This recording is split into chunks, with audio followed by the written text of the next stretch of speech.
ஷெல்லிதாசன் என்று தன்னை கூறிக்கொண்டவர் யார்? A. Subramania Bharathiyar, B. Suddhananda Bharathiyar, C. Somasundara Bharathiyar, D. Subramania Siva. Answer A. Subramania Bharathiyar.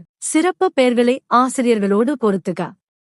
சிறப்பு பெயர் ஆசிரியர். ஏ. தேசிய கவிஞர் 1. தேசிக விநாயகம் பிள்ளை. பி. புரட்சி கவிஞர் 2. நாமக்கல் கவிஞர். சி. காந்திய கவிஞர் 3. பாரதியார். டி. கவிமணி 4. பாரதிதாச இன். ஏ. 3 4 முதல் 2 வரை 1. பி. 4 3 முதல் 2 வரை 1. சி. 1 2 முதல் 3 வரை 4. டி. 2 3 முதல் 1 வரை 4. Answer A. 3 4 2 1.